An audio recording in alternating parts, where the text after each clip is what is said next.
Hallelujah. आइए हम समय को न गवाते हुए हम वचन में जाएंगे। तो आज का जैसे वचन मैंने आपको बताया था कि एक मसीही को, एक विश्वासी को ठोकर क्यों लगती है, आज हम इस पे मनन करने वाले हैं। तो जो भी ऑनलाइन बैठे हैं आप कंटिन्यू इस वचन को सुनना।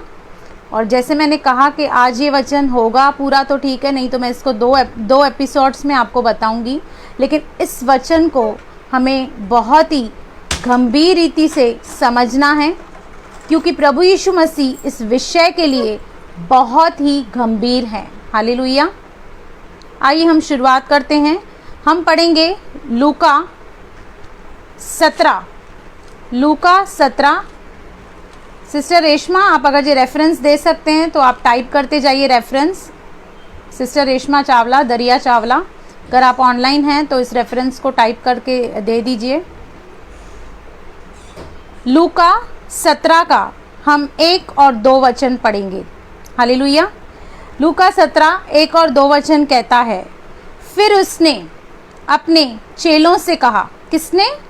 प्रभु यीशु मसीह ने अपने चेलों से कहा। तो सबसे पहले ये वचन आम विश्वासियों के लिए नहीं है, और इस वचन को सुनने के लिए आपको बहुत मजबूत होना पड़ेगा। अगर आपको लगता है कि इस विषय में आपको समझने सुनने की आवश्यकता नहीं है तो आप प्लीज़ लीव कर सकते हैं, मुझे कोई इश्यू नहीं है। पर जैसे कि हम कई बार कोई वीडियो चलता है तो उस पर लिख के आता है कि आप कमज़ोर दिल वाले इसे न सुने, तो मैं आपको ये बताना चाहती हूँ कि जिनका दिल कमज़ोर है या वचन सुनने की कैपेसिटी जिनकी कम है, वो ये वचन शायद उनको हजम नहीं होगा। इसलिए आप चाहते हैं तो you are most welcome on my ID. अगर आप इसे बर्दाश्त नहीं कर पा रहे हैं तो आप कभी भी लीव कर सकते हैं, मुझे कोई इशू नहीं है। तो लूका 17 का पहला वचन कहता है, फिर उसने अपने चेलों से कहा। यदि आप उसके चेले हैं या उसके चेले बनना चाहते हैं तो ये वचन आपके और मेरे लिए है। हो नहीं सकता। प्रभु यीशु मसीह को ये बात अच्छे से मालूम थी कि हर एक विश्वासी अपने जीवन में कभी न कभी कहाँ न कहाँ ठोकर खाएगा। तो उसने क्या कहा? हो नहीं सकता कि ठोकरें न लगे, परंतु हाय उस मनुष्य पर जिसके कारण वे आती है। अब ठोकर लगने का मतलब बैकस्लाइड होना नहीं है, विश्वास से मुकरना नहीं है, प्रभु यीशु मसीह को छोड़ देना नहीं है। ठोकर का मतलब या तो आप पाप में गिर रहे हैं या आपकी कोई ऐसी एक्टिविटी है जिसके कारण दूसरे को आप पाप में गिरा रहे हैं, उसे कहते हैं ठोकर, जिसको इंग्लिश में बोलते हैं स्टम्बलिंग ब्लॉक। मतलब कोई अच्छे से जा रहा है, कोई अच्छे से चल रहा है, विश्वास में बढ़ रहा है, स्मूथली चल रहा है, लेकिन आप उसके बीच में एक राड़ा डाल रहे हैं, एक ब्लॉक रख रहे हैं ताकि वो अच्छे से नहीं चल पाए और अपने विश्वास से मुकर जाए। थैंक यू रेशमा सिस्टर, ऐसे ही आप रेफरेंस डालते रहिए जो भी मैं बोलूँ। हालेलुया। तो यीशु मसीह ने कहा, किससे? अपने चेलों से कहा, हो नहीं सकता कि मसीह में आने के बाद आपको ठोकर नहीं लगे, लेकिन हाय उस मनुष्य को धिक्कारा, कर्स्ड किया कि हाय उस मनुष्य पर जिसके कारण ठोकर लगती है। अब आगे देखिए दूसरा वचन क्या कहता है। इन छोटों में से किसी एक को ठोकर खिलाता है उसके लिए। इन छोटों में से मतलब जो अभी अभी विश्वास में आए हैं, जो नए विश्वासी हैं, जो ज़्यादा कुछ वचन की जानकारी नहीं है, जिन्हें जो ज़्यादा कुछ नहीं जानते हैं वचन के बारे में, लेकिन वो लोग जो नए विश्वासी हैं, वो कह रहा है कि उनको ये भला होता कि इन छोटे में से छोटे को किसी को ठोकर खिलाता, उसके लिए भला होता कि चक्की का पाट उसके गले में लटकाया जाता और वह समुद्र में डाल दिया जाता। प्रभु यीशु मसीह जो कि प्रेम के प्रतीक हैं, प्रेम करने वाले परमेश्वर हैं, इतनी कठोर बातें कह रहे हैं। क्यों कह रहे हैं? उस व्यक्ति के विषय में कह रहे हैं जो खुद किसी कारण पाप करता है या दूसरे को वो पाप में डालता है। हालेलुया। जो खुद पाप करता है किसी भी कारण, या जो दूसरों से पाप करवाता है, उसके लिए कह रहे हैं कि वो सबसे पहले वो मनुष्य श्रापित है, हाय है उस मनुष्य पर जो दूसरों को पाप में ढकेले। और दूसरी बात कह रहे हैं कि भला होता कि उसके गले में चक्की का पाट डाला जाता और उसे समुद्र में फेंका जाता। हालेलुया। अब प्रभु यीशु मसीह ये क्यों कह रहे हैं? क्योंकि प्रभु यीशु मसीह हर एक छोटे से छोटे बच्चे से लेकर बड़े तक सबसे प्यार करते हैं और सबकी चिंता करते हैं। प्रभु यीशु मसीह कभी ये नहीं चाहते हैं कि उसके बच्चे कभी भी ठोकर खाएं या उसके बच्चे उसको छोड़कर चले जाएं किसी और के कारण, किसी और की गलती के कारण। कोई और है जो हमें पाप में टेम्प्ट करता है। और ये चक्की का पाट और उसके गले में डालकर समुंदर में क्यों लिखा गया था? क्योंकि आपको पता है जो यहूदी लोग हैं ना, वो समुंदर से डरते थे। उसका कारण ये है कि जब वो मिस्र से निकले, मिस्र की गुलामी से निकले, तो लाल समुंदर में प्रभु ने अद्भुत रीति से उनके जीवन में कार्य किया था। तब से लेकर वो परमेश्वर से डरते हैं और समुंदर से भी वो डरते हैं। हालेलुया। इसलिए प्रभु यीशु मसीह ने कहा कि भला होता कि उसके गले में चक्की का पाट डाल के उसको समुंदर में डाल दिया जाता। तो आज हम ये ठोकर के विषय में क्यों सीख रहे हैं? हम इसलिए सीख रहे हैं कि कहीं ऐसा तो नहीं है कि हम जाने या अनजाने में किसी को ठोकर दे रहे हैं। जाने या अनजाने में हम कुछ ऐसा कर रहे हैं कि हमारे कारण कोई पाप में फंस रहा है, या हमारे कारण कोई गिर रहा है, या हमारे कारण कोई प्रभु को छोड़ के चला जा रहा है। क्योंकि आपको पता है जब प्रभु में एक आत्मा आती है तो स्वर्ग में जश्न होता है, और जब प्रभु को छोड़कर कोई आत्मा चली जाती है तो स्वर्ग में मातम होता है, मातम। तो आपको क्या लगता है, जिसके भी कारण कोई इंसान ठोकर खाता है, जब प्रभु यीशु मसीह को पता चलेगा कि इस व्यक्ति के कारण, इसकी किसी बात के कारण इसने ठोकर खाई है, तो फिर आपको क्या लगता है, क्या प्रभु यीशु मसीह इस बात में चुप बैठेंगे? कभी भी नहीं। क्योंकि यीशु मसीह सर्वज्ञानी है। उसे ये पता था कि मेरे जो लोग हैं वो इसका शिकार बनेंगे, या तो वो खुद ठोकर खाएंगे या किसी और को वो ठोकर देंगे। और दोनों के लिए ही प्रभु यीशु मसीह गुस्सा कर रहा है और कहता है ये हो नहीं सकता कि कोई मनुष्य ठोकर नहीं खाए, पर हाय उस मनुष्य पर जिसके कारण उसे ठोकर लगती है, जो उसके इस मसीही जीवन में एक राड़ा बनता है, एक स्टम्बलिंग ब्लॉक बनता है। वो अपने जीवन में अच्छे से रहता है, विश्वास में बढ़ता है, वचन का प्रचार करता है, लेकिन उसके सामने ऐसी चीजें रखी जाती हैं, उसके साथ ऐसा व्यवहार किया जाता है कि वो मसीह को छोड़कर चला जाता है। हालेलुया। ठोकर खाने का मतलब बैकस्लाइड होना नहीं है। ठोकर खाने का मतलब या तो आप खुद किसी के कारण पाप में गिर रहे हैं, या आपके कारण कोई और पाप में गिर रहा है। दोनों में से एक बात हो रही है। और प्रभु यीशु मसीह दोनों ही लोगों पर, दोनों ही बातों पर गुस्सा कर रहे हैं। और याद रखना, एक प्रेम का प्रतीक, एक प्रेम करने वाला परमेश्वर जब किसी बात में गुस्सा करता है तो उस बात को हमें बहुत ही सीरियसली लेने की आवश्यकता है। हालेलुया। चलिए आगे बढ़ते हैं। जैसे कि मैंने कहा कि हमें आज खुद को चेक करना है, मुझे चेक करना है, आपको चेक करना है कि कहीं आपके किसी व्यवहार के कारण, किसी आपके एक्शन के द्वारा कोई पाप में गिर तो नहीं रहा है, या आप किसी और के व्यवहार को देखकर, उसके दुर्व्यवहार को देखकर कहीं आप पाप में गिर तो नहीं रहे हैं। ये हमें आज चेक करना है। हालेलुया। चलिए हम आगे बढ़ते हैं और दूसरा वचन पढ़ते हैं। हम पढ़ेंगे पहला कुरिन्थियों 8 का हम 9 से पढ़ेंगे। पहला कुरिन्थियों 8 का। सबसे जास्ती जो ठोकर खाते हैं लोग, वो इस विषय में खाते हैं, क्योंकि जब वो किसी के साथ संगति करते हैं तो वो भूल जाते हैं कि वो जो बंदा है, वो जो बहन है, वो नई है कि पुरानी है, वो ये भूल जाते हैं। पहला कुरिन्थियों, सिस्टर रेशमा टाइप कर दीजिए, पहला कुरिन्थियों 8 का 9 से 13 हम पढ़ेंगे। यहाँ पर परमेश्वर का वचन स्पष्टता से हमें कुछ बातों को सिखा रहा है। हालेलुया। 9 वचन कहता है, परंतु सावधान, प्रभु हमें किसी चीज से सावधान कर रहा है। ऐसा ना हो कि तुम्हारी यह स्वतंत्रता कई निर्बलों के लिए ठोकर का कारण हो जाए। प्रभु कह रहा है कि तुम मसीह में आ गए हो, तुमने सत्य को जाना है, सत्य के द्वारा तुम स्वतंत्र हो, पर ऐसा ना हो कि तुम्हारी ये फ्रीडम, तुम्हारी ये स्वतंत्रता किसी और के लिए ठोकर का कारण बने। क्योंकि कई बार बाइबल में तो ऐसे बिल्कुल नहीं लिखा है कि हमें नॉनवेज खाना है या वेज खाना है, हमारी अपनी मर्जी है, पर कई बार हम जो नॉनवेज खाने वाले व्यक्ति हैं, जब वेज खाने वाले के सामने बैठते हैं और हम नॉनवेज इस रीति से खाते हैं कि सामने वाले को घिन आ जाती है और उसे ठोकर लगती है। हालेलुया। यहाँ पर कह रहा है कि तुम स्वतंत्र हो, तुम्हें लगता है मैं कुछ भी प्रार्थना करके खा सकता हूँ, लेकिन तुम्हारी स्वतंत्रता किसी और के लिए पाप का अवसर नहीं बननी चाहिए। हालेलुया।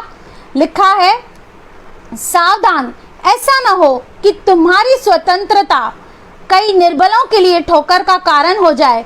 क्योंकि यदि कोई तुझ ज्ञानी को, मतलब कोई तुझे देखे और कहे ये तो बहुत पुरानी सिस्टर है, ये तो एल्डर है, ये तो मैच्योर्ड है, तुझ ज्ञानी को मूर्ति के मंदिर में भोजन करते देखे और वह निर्बल जन हो, वो नया विश्वासी हो और आपको देखे कि आप मंदिर में मजे से प्रसाद खा रहे हो, तो क्या उसके विवेक को मूर्ति के सामने भली कोई वस्तु खाने का साहस न हो जाएगा? क्योंकि हर एक नया व्यक्ति एक पुराने व्यक्ति से सीखता है। जैसे पुराना लीडर करेगा वैसे नया व्यक्ति करेगा, क्योंकि हम उनके लिए आदर्श हैं, वो हमको फॉलो करते हैं, वो हमसे एडवाइस लेते हैं। सिस्टर मैं यहाँ जाऊँ, मैं यहाँ पर खाना खा सकती हूँ, सिस्टर ये बात ऐसे है, क्या मैं यहाँ पे इन्वॉल्व हो सकती हूँ? आप पुराने से ही सलाह लोगे, कभी नए इंसान से आप सलाह नहीं लोगे। तो वो कह रहा है कि तुझे तो लग रहा है कि तू बहुत मैच्योर्ड है, विश्वास में मजबूत है, तू बहुत ही स्ट्रांग है, लेकिन तेरी ऐसे एक्शन को देखकर एक दूसरा जन जो बेचारा निर्बल है, जो नया है, कहीं वो ठोकर न खाए। हालेलुया। आगे कहता है, इसी रीति से तेरे ज्ञान के कारण वह निर्बल बाई जिसके लिए मसीह मरा नष्ट हो जाएगा। आपकी एक छोटी गलती कैसे किसी इंसान को विश्वास से हटा देगी, मसीह से दूर कर देगी, आपको नहीं मालूम पड़ेगा। वो कह रहा है कि जिसके लिए मसीह ने इतना दुख उठाया, तेरी एक छोटी गलती के लिए उसका वो विश्वास टूट जाएगा।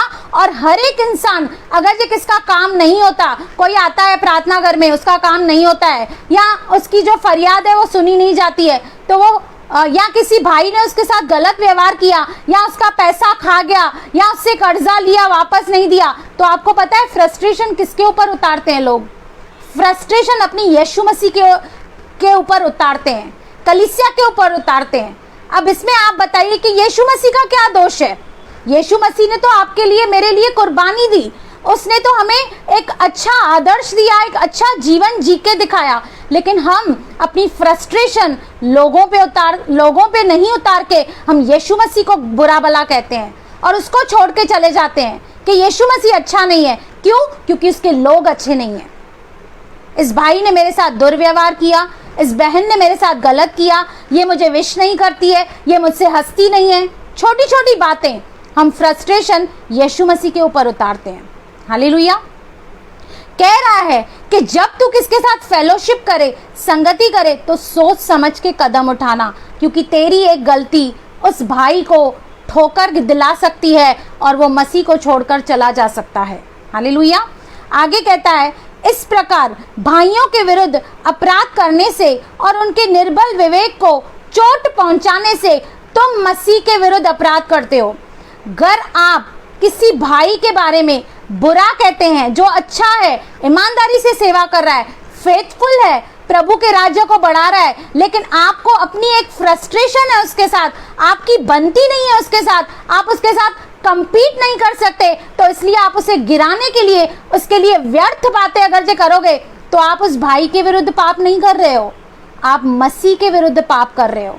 क्योंकि मसीह को ये अच्छे से पता है कि ये बहन बहुत ईमानदारी से सेवा करती है, ये भाई बहुत ईमानदारी से सेवा कर रहा है, इसके अंदर कुछ भी प्रॉब्लम नहीं है, लेकिन आप उसे हटाने के लिए, आप उसे नीचे गिराने के लिए षड्यंत्र रचते हो और तरह तरह की बातें करते हो ताकि ये भाई नीचे गिर जाए और मसीह को छोड़ के चला जाए। तो वो कह रहा है कि जो भी तुम उसके विरुद्ध कर रहे हो, ये याद रखना कि तुम उसके विरुद्ध नहीं लेकिन मसीह के विरोध में कर रहे हो ये। क्योंकि छोटे से छोटे की चिंता, चाहे किसी पास्टर को ना हो, चाहे किसी एल्डर को ना हो, चाहे किसी भाई को ना हो, चाहे किसी बहन को ना हो, लेकिन यीशु मसीह को अपने हर एक छोटे बच्चे की चिंता है। एक भेड़ को ढूंढने, 99 भेड़ों को छोड़ के एक भेड़ को ढूंढने सिर्फ एक ही इंसान निकल सकता है, वो है प्रभु यीशु मसीह। हालेलुया। एक भेड़ की उसको इतनी चिंता है कि वो 99 को दांव पे लगा के उस एक भेड़ को ढूंढने जाता है जो उसके पास आकर फिर खो गई है, फिर चली गई है, जो बहक गई है। हालेलुया। आगे कहता है, इस कारण यदि भोजन मेरे भाई को ठोकर खिलाए, यदि मेरे खाने पीने से या मेरी कुछ ऐसी गलतियां करने से मेरे भाई को या मेरी बहन को मेरे किसी एक्शन के द्वारा ठोकर लगती है, तो मैं कभी किसी रीति से मांस न खाऊंगा। ऐसा न हो कि मैं अपने भाई के लिए ठोकर का कारण बनूं।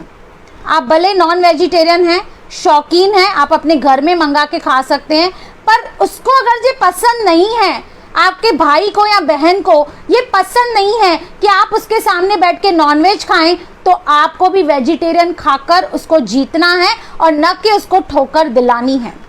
जो अभी अभी जन्मा है, जो अभी अभी विश्वास में आया है, आपको उसको संभालना है, आपको बुद्धिमानी से उसके साथ व्यवहार करना है। आपको ऐसी कोई अपनी एक्शन, अपना कोई ऐसा चीज नहीं करनी है जिसके कारण वो बेचारा विश्वास से बहक जाए और वो फ्रस्ट्रेशन किसके ऊपर उतारेगा?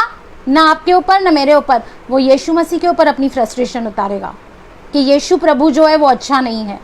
राइट? मैं उम्मीद कर रही हूँ आप सब मेरे साथ एग्रीड हो रहे हैं। हालेलुया। इसे ज़्यादा से ज़्यादा शेयर कीजिए, क्योंकि आज के तारीख में ये टीचिंग आपको कोई नहीं देगा। इन विषयों में आप कभी भी कोई भी प्रचार सुनेंगे नहीं। अगर किसी ने रिकॉर्ड कर दिया तो उसका वो रिकॉर्ड काट देंगे। इसलिए मैं अपने इस प्लेटफॉर्म से ऐसे ऐसे टॉपिक लेके आती हूँ जिसके बारे में आपने ज़्यादा सुना नहीं होगा। ये ट्रेंडिंग टॉपिक नहीं है, क्योंकि कोई भी इस पे प्रचार करना पसंद नहीं करता है, कोई भी इससे सुनना पसंद नहीं करता है। लेकिन मैं आपको बताना चाहती हूँ कि परमेश्वर ने मुझे चुना है कि मैं ऐसे टॉपिक्स को आपके बीच में रखूं और आपकी आत्मा की उन्नति हो। हालेलुया। चलिए आगे बढ़ते हैं और हम निकालते हैं मत्ती का 25 अध्याय। सिस्टर कोई भी रेफरेंस दे दे, मत्ती 25 अध्याय। हम देखेंगे यहाँ पे परमेश्वर का वचन क्या कहता है। मत्ती 25 का हम पढ़ेंगे 31 से। अब यहाँ पर न्याय के दिन की बात हो रही है। जब हमारा न्याय होगा, तब जब मनुष्य का पुत्र यानी कि यीशु मसीह अपनी महिमा में आएगा और सब स्वर्गदूत उसके साथ आएंगे, तो वह अपनी महिमा के सिंहासन पर विराजमान होगा और सब जातियां उसके सामने इकट्ठा की जाएंगी। और जैसे चरवाहा भेड़ों को बकरियों से अलग कर देता है, वैसे ही उन्हें एक दूसरे से अलग करेगा। जब अंत का समय आएगा, जब प्रभु यीशु मसीह बादलों पर आएंगे, तब हमारा न्याय होगा। हमने इस पृथ्वी पर क्या किया, एक एक बात का, एक एक एक्शन का लेखा हमें परमेश्वर के आगे देना पड़ेगा। हालेलुया। अगर जी कोई ये समझ रहा है कि खाना पीना ऐश करना है, मौज मस्ती करनी है, बस इसके बाद कोई जीवन नहीं है, तो वो उसकी बहुत बड़ी गलतफहमी है। इसके बाद भी एक जीवन है जिसके लिए हम जवाबदेह हैं, जिसके लिए हम जवाबदार हैं। हालेलुया। तो वो कह रहा है कि अंत के समय जब न्याय होगा, तब चरवाहा यानी कि यीशु मसीह भेड़ को और बकरी को अलग करेगा। भेड़ और बकरी के स्वभाव में दिन रात का फर्क होता है। हालेलुया। तब वह किस बेस पे उसको अलग करेगा? तब राजा अपनी दाहिनी ओर वालों से कहेगा, हे मेरे पिता के धन्य लोगों, आओ और इस राज्य के अधिकारी हो जाओ, और जो जगत के आदि से तुम्हारे लिए तैयार किया गया है। अगर हमने वचन के अनुसार अपना जीवन बिताया होगा, अगर हमने वचन का पालन किया होगा, तो वो हमें स्वर्ग भेजेगा। हालेलुया। क्योंकि यहाँ तो स्वर्ग है या नर्क है, बीच में कोई भी जगह नहीं है। या हम स्वर्ग जाएंगे या हम स्वर्ग नहीं जाएंगे, बीच में कुछ भी नहीं है। हालेलुया। तब वो कहेंगे कि क्यों हमें नरक में क्यों डाला जा रहा है, हमने ऐसा क्या किया। तब प्रभु यीशु मसीह उनको बताएंगे क्योंकि मैं भूखा था और तुमने मुझे खाने को दिया। अब प्रभु यीशु मसीह कब भूखे थे? यीशु मसीह तो कोई मनुष्य नहीं है, तो किसके बारे में कह रहा है? वो कह रहा है कि जो भाई बहन तुम्हारे साथ कनेक्टेड थे उसमें से कुछ ऐसे थे जो भूखे थे, तुमने उनको खाना नहीं दिया। उनमें से कुछ प्यासे थे जिनको तुमने पानी नहीं पिलाया। वो परदेशी थे, उनको अपना घर नहीं था, लेकिन तुमने उनकी कोई हेल्प नहीं की। मैं नंगा था, तुमने मुझे कपड़े नहीं पहनाए। मैं बीमार था और तुम मेरी सुधि नहीं ली। मैं बंदी गृह में यानी कि जेल में था और तुम मुझे मिलने नहीं आए। ये सब किसके लिए कह रहा है? ये सब जो हमारे भाई बहन हैं, जो हमारे मसीही भाई बहन हैं, यदि किसी को कुछ घटी है तो हमें उनको हेल्प करनी है। घर हमारे पास करने को है बहुत, लेकिन हम नहीं कर रहे हैं। यदि हम भलाई करना जानते हैं फिर भी हम भलाई नहीं करते तो हम पाप करते हैं। मैं ये नहीं कहती कि आप सबको पैसे बांटते फिरो, नहीं। कभी कभी किसके दुख को सुन लो, उससे भी उसको तसल्ली मिल जाती है। कभी कभी उसके लिए फ़ोन पे प्रेयर कर दो, उससे भी उसको राहत मिलती है बहुत। ये ज़रूरी नहीं है कि हम उनको आर्थिक रीति से ही हेल्प करें। हालेलुया। आगे कहता है, तब धर्मी उसको उत्तर देंगे, हे प्रभु, हमने कब तुझे भूखा देखा और नहीं खिलाया? प्रभु यीशु मसीह, आप तो हमारे पास आए नहीं। आप कब भूखे थे कि हमने आपको खाना नहीं खिलाया? आप कब प्यासे थे कि हमने आपको पानी नहीं पिलाया? वो सारी बातें यीशु मसीह से पूछ रहे हैं कि ये हमने कब किया। तब 40 में लिखा है, तब प्रभु यीशु मसीह उनको उत्तर देंगे, मैं तुमसे सच कहता हूं कि तुमने जो मेरे इन छोटे से छोटे भाइयों में से किसी एक के साथ किया वह मेरे साथ किया। अगर आपने किसी को जाने में अनजाने में पाप में गिराया या अपने किसी व्यवहार से किसी को मसीह के राज्य से भटका दिया, तो याद रखना प्रभु यीशु मसीह आपसे और मुझसे इन सारी चीज़ों का लेखा लेने वाला है। आप इससे बच नहीं सकते। आप इसके लिए जवाबदेह हैं। आप अपने आप के लिए भी जवाबदेह हैं। आपको अपनी चीज़ों का भी लेखा देना है और उन लोगों का भी लेखा देना है जो आपके कारण विश्वास से भटक गए, जिन्होंने आपके कारण यीशु मसीह को छोड़ दिया। आपके गलत चरित्र को देखकर, आपकी गलत आदतें को देखकर, आप जो अपने वीडियोस फेसबुक और व्हाट्सएप में गंदे तरीके से, वल्गर तरीके से डालते हैं, आप वल्गर पहन के कपड़े अपने फोटोज डालते हैं और आपको देखकर कोई भाई पाप में गिर गया, तो याद रखना आप उतने ही जवाबदेह हैं। आपको इन चीज़ों का हिसाब देना पड़ेगा और आप उसके लिए जाने या अनजाने में ठोकर का कारण बनेंगे। आपको लगता है मैं तो स्वतंत्र हूँ, मैं कुछ भी पहनूं, कुछ भी खाऊं, कुछ भी पोस्ट करूं, मुझे कौन है बताने वाला। लेकिन याद रखना, एक स्वर्ग में बैठा है राजा, एक स्वर्ग में बैठा है परमेश्वर, जिसके पास आपके और मेरे हर एक चीज़ का अकाउंट है और वो हमसे इन चीज़ों के लिए लेखा लेने वाला है। Be careful. आप मसीह बन गए हैं, बहुत प्रभु का धन्यवाद कीजिए, लेकिन ये आपको लाइसेंस नहीं देता कि आप कुछ भी करो, कुछ भी पहनो, कुछ भी पोस्ट करो। व्हाट्सएप पे आप कैसे भी गंदे स्टेटस रखो और आप बोलोगे कि मैं कोई लीडर हूँ, मैं केयरसेल चलाती हूँ। आप जो भी हैं, आप बहुतों के लिए आशीष का कारण बिल्कुल होंगी, आई अग्री, लेकिन आपको पता नहीं है आपके कारण कितने लोग ठोकर खा रहे हैं। हालेलुया। आपके इस व्यवहार की वजह से, आपके इस गलत बातों करने की वजह से परमेश्वर के राज्य को बहुत बड़ा नुकसान हो रहा है। और याद रखना, प्रभु यीशु मसीह अपने बच्चों के लिए या अपने राज्य के लिए बहुत गंभीर है। वो इस बात में चुप नहीं रहेगा, वो आपसे इस बातों का पलटा लेगा और आप इस बात के लिए जवाबदेह हैं। और मैं ये क्यों कह रही हूँ, क्योंकि मैं भी फेसबुक पे मेरा अकाउंट है। आप बिंदास जाके मेरे सारे फोटोज देख लेना, मेरे सारे वीडियोस देख लेना, कहीं भी आपको वल्गैरिटी कभी नहीं दिखेगी। मैं ये दावे के साथ इसलिए कहती हूँ क्योंकि मैं जो प्रीच कर रही हूँ, मैं उससे पहले अपने लाइफ में प्रैक्टिस करती हूँ, उसके बाद ही मैं प्रीच करती हूँ। जिन बातों में मैं खुद नहीं चलती वो मैं कभी किसी को नहीं सिखाती हूँ, क्योंकि मुझे पता है कि लोग मेरे बातों से पहले मुझे देखते हैं, मेरे कपड़ों को देखते हैं, मेरे व्यवहार को देखते हैं, मेरे बात करने के तरीके को देखते हैं, मेरे चाल चलन को देखते हैं, मेरे कैरेक्टर को देखते हैं। क्योंकि याद रखिए, आप और मैं एक पत्री हैं, एक लेटर हैं, जिससे लोग चाह के या न चाह के हुए पढ़ते रहते हैं, देखते रहते हैं, एनालाइज करते रहते हैं कि हम अपने जीवन में, मैं तो कहती हूँ कि मैं यीशु मसीह को मानती हूँ, विश्वासी हूँ, लेकिन मैं अपने जीवन में क्या कर रही हूँ, मेरी फ्रेंडशिप किसके साथ है, मैं कैसे कपड़े पहन के सोशल मीडिया में अपना पोस्ट डालती हूँ। आपको लगता है कि आप चर्च में बहुत ही मतलब आपके जैसा कोई संत नहीं होगा, ऐसे कपड़े पहन के आओगे और उसके बाद आप इंस्टाग्राम पे कुछ भी पहन के, शॉर्ट्स पहन के आप फोटो डाल दोगे, तो आपको क्या लगता है, क्या लोग नहीं देखते हैं आपका? हमारी हर एक बात देखी जाती है।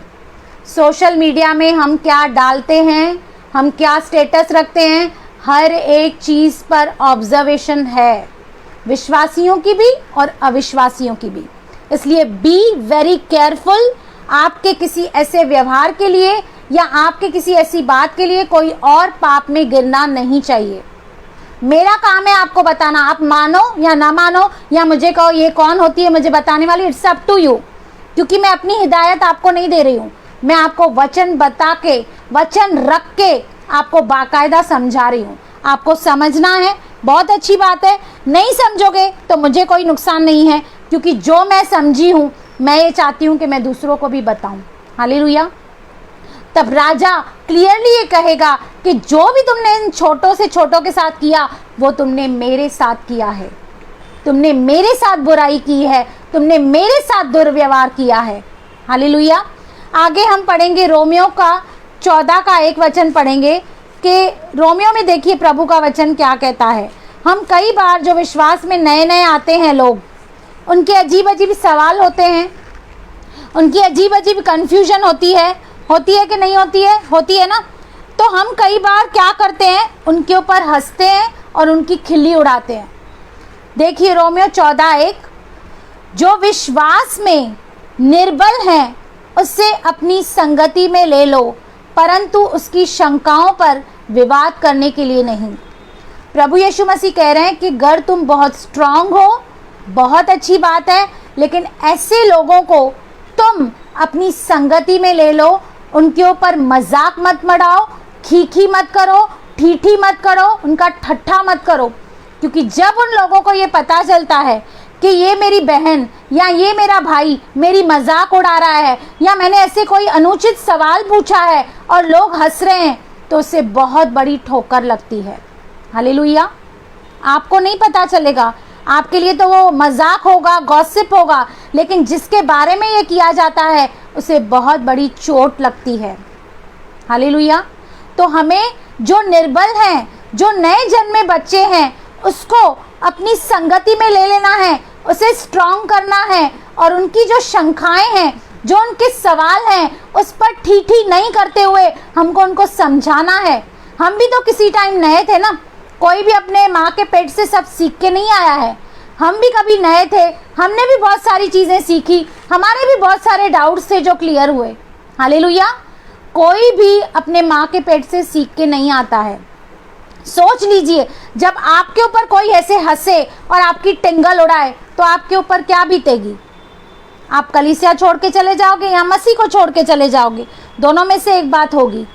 तो आपको ऐसे लोगों का मजाक नहीं उड़ाना है, उनकी शंकाओं पर वाद विवाद नहीं करके उनको समझाना है। यदि आपके पास आंसर नहीं है तो किसी ऐसे और भाई या बहन से उनको संपर्क कराइए जो उनको अच्छे से काउंसलिंग कर सकते हैं, जो उनको समझा सकते हैं, और जो उनके निर्बल विश्वास को या उनका फेथ जो निर्बल है उसके ऊपर वो अच्छे से वचन के द्वारा उनको शिक्षा दे सकें, और न कि उनके ऊपर आप मजाक उड़ाओ, खिलखिल करो और उनको ऐसे लगे कि यार मैं किसके बीच में आ गई हूँ, है ना।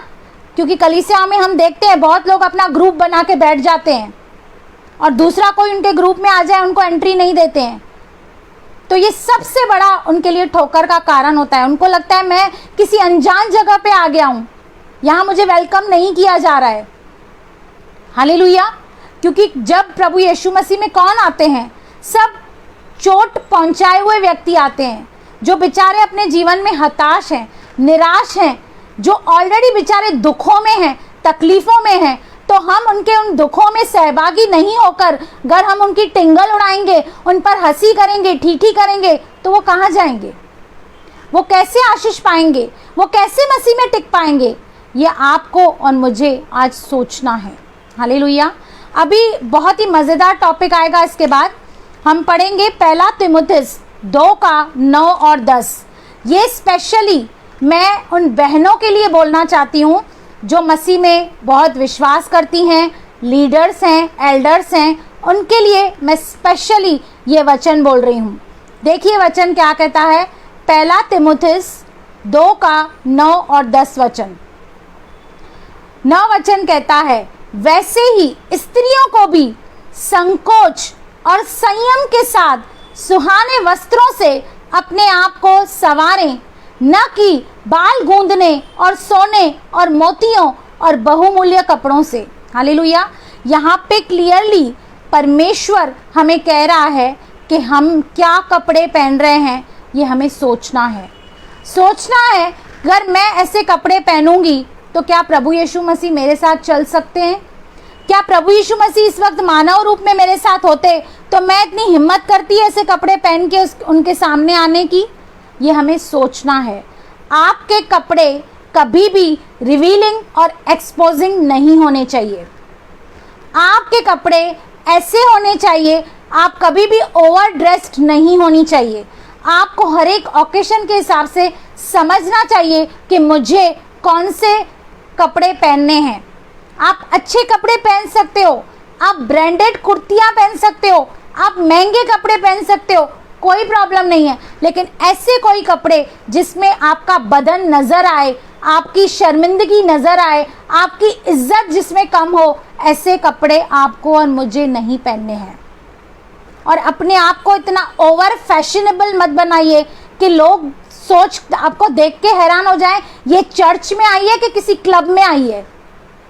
हालेलुया। तो हमें इस बात पे आज गौर करना है कि हमारा पहनावा क्या है, क्योंकि आप अगर ये रिवीलिंग और एक्सपोजिंग ड्रेसेस पहनेंगे तो आपको देखकर कोई दूसरा भाई पाप में गिर जाएगा और प्रभु आपसे उसका हिसाब लेगा, क्योंकि आप उसके लिए ठोकर का कारण बनी। आपके कारण आपको देखकर वो बेचारा पाप में गिर गया।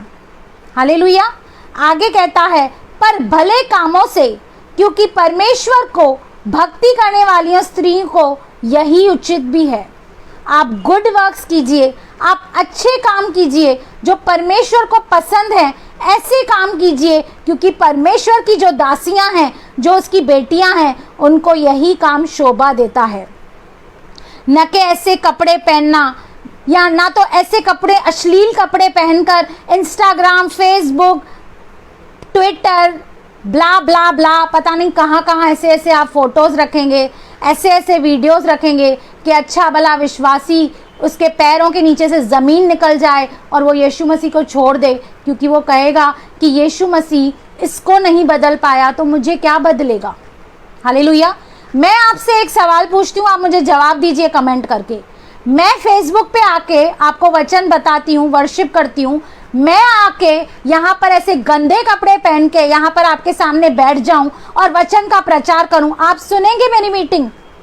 आप सुनेंगे मेरा प्रचार? आप शेयर करेंगे किसी को मेरी मीटिंग? आप बताइए। मैं आपसे पूछती हूँ, क्या कोई मेरे सुसमाचार को सुनेगा? बोलेगा अरे बहन, अपने आप को बदलो पहले, फिर दूसरे को बदलना। लोग यीशु मसीह को मानने से या उसे जानने से पहले वो मुझे देख रहे हैं कि मैं क्या हूँ, क्योंकि मैं उनके आगे एक पत्री हूँ, एक लेटर हूँ, जिसे लोग पढ़ रहे हैं, एनालाइज कर रहे हैं, ऑब्जर्व कर रहे हैं कि ये अपना जीवन कैसे जी रही। भाषण तो बहुत बड़े बड़े दे रही है, लेकिन खुद के कपड़े तो देखो, उसको पहनने का ढंग नहीं है।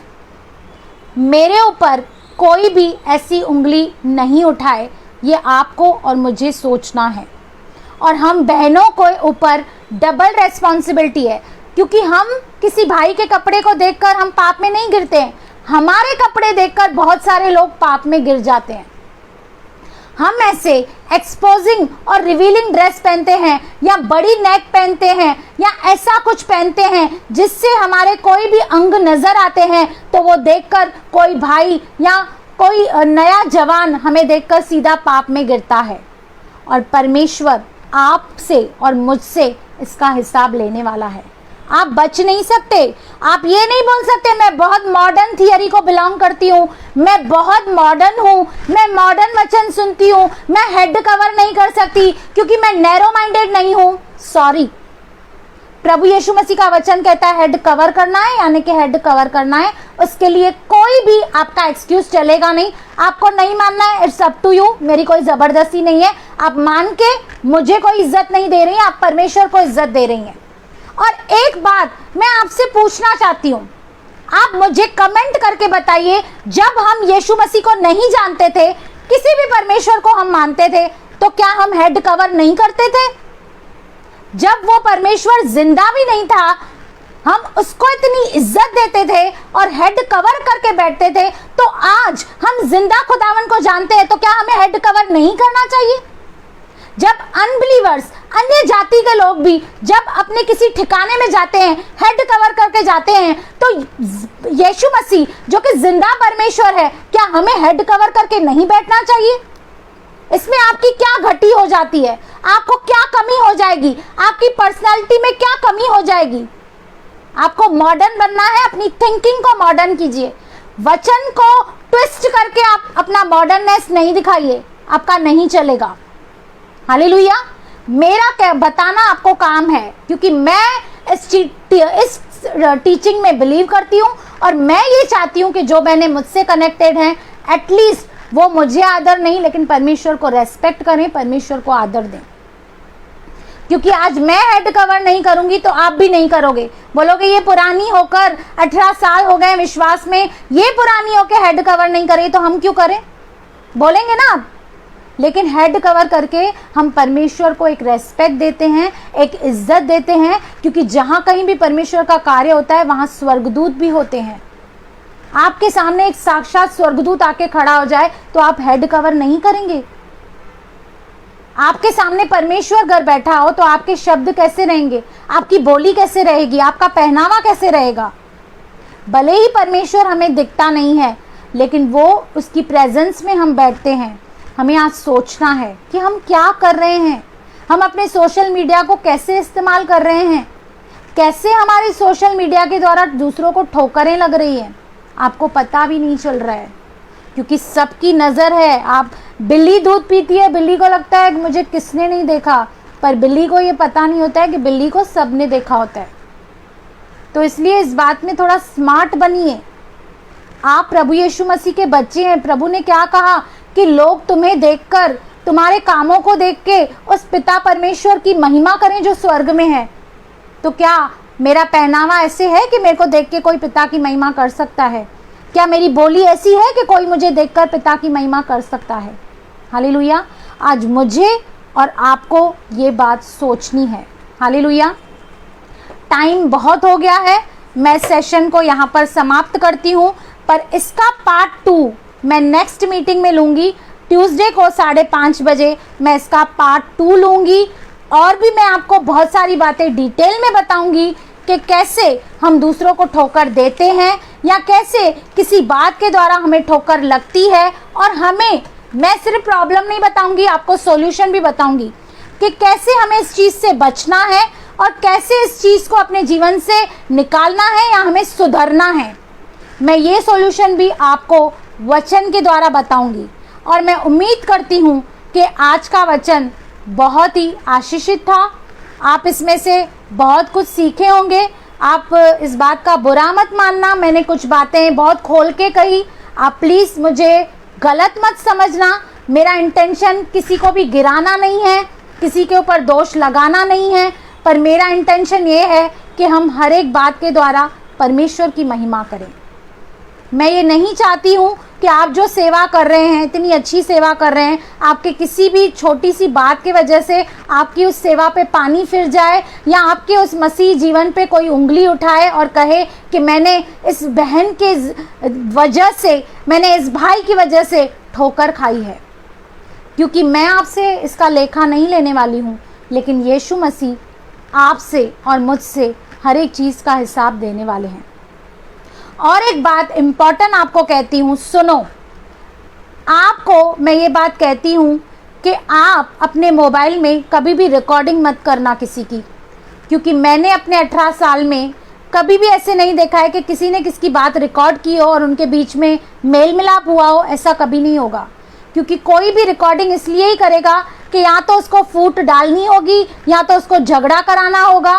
तो अगर जो आपके मोबाइल में रिकॉर्डिंग ऐप है, तो मैं आज आपको, आप अगर जो मुझे अपनी बहन मानती हैं, अपनी बेटी मानती हैं, तो उस रिकॉर्डिंग ऐप को अपने मोबाइल से डिलीट कर दीजिए, क्योंकि रिकॉर्डिंग करके, रिकॉर्डिंग सुना के कभी किसी का भला नहीं हुआ है, लेकिन हमेशा झगड़े हुए हैं। कोई भाई या बहन आपको स्मार्टली कॉल करेगी, आपसे सारी इन्फॉर्मेशन लेकर रिकॉर्ड करके वो ऊपर तक पहुंचाएगी और वो आपको एक्सपोज कर देगी कि देखो मेरे भाई, ये बहन तुम्हारे लिए ये बोल रही है, देखो मेरे भाई, ये भाई तुम्हारे लिए ये बोल रहा है।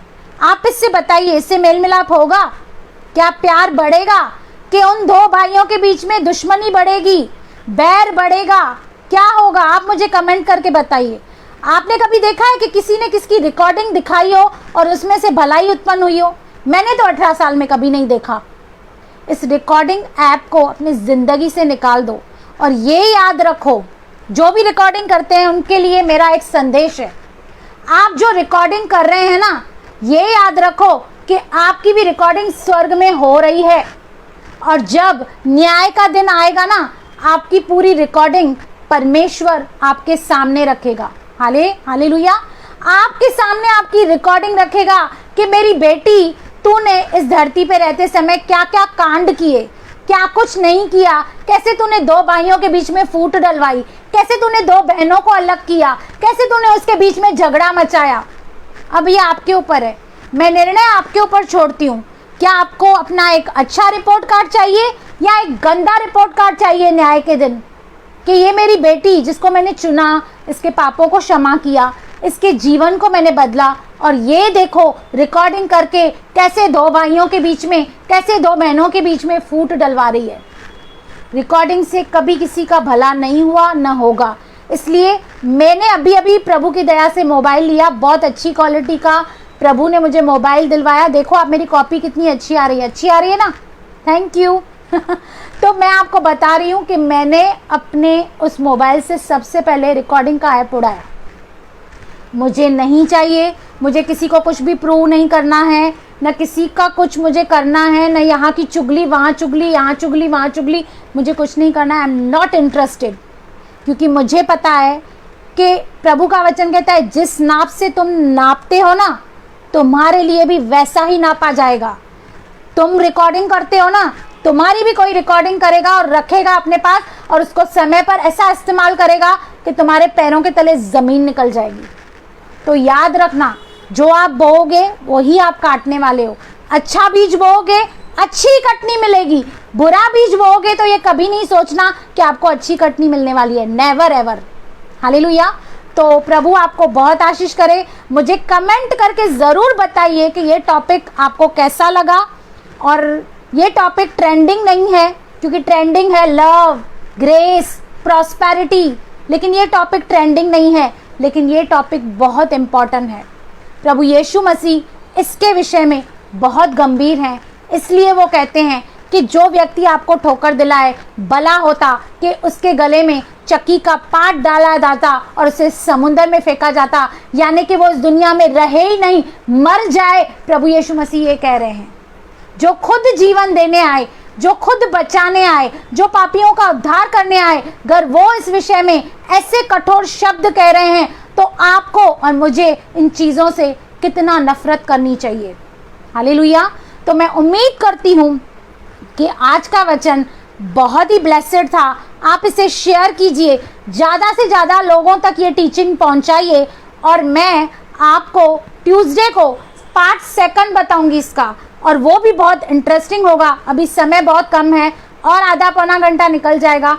इसका पार्ट 2 बताऊंगी। आप सबको शेयर करना और सबको बताना और प्रभु की महिमा करना। हालेलुया। मैं प्रभु का बहुत बहुत धन्यवाद करती हूँ कि मेरी गवाही 6,500 से ज़्यादा लोगों ने देखी है। मैं सारी महिमा प्रभु को देती हूँ। हालेलुया। आपसे भी निवेदन है कि इस वीडियो को भी ज़्यादा से ज़्यादा शेयर करें। मेरे चैनल सुनीता चोएथानी यूट्यूब पे सब्सक्राइब करें। किसी की आज की ये मीटिंग अगर जे मिस हो गई है तो थोड़ी देर में आपको मेरा यही वचन यूट्यूब सुनीता चोएथानी पे मिल जाएगा। आप सुन सकते हैं, दूसरों को शेयर कर सकते हैं। प्रभु आपको बहुत बहुत आशीष करे। मंगलवार को फिर से मिलेंगे, परमेश्वर की महिमा करेंगे और परमेश्वर के राज्य को बढ़ाएंगे। आप सबको प्रभु बहुत बहुत आशीष करे। God bless you, God loves you. Amen, amen.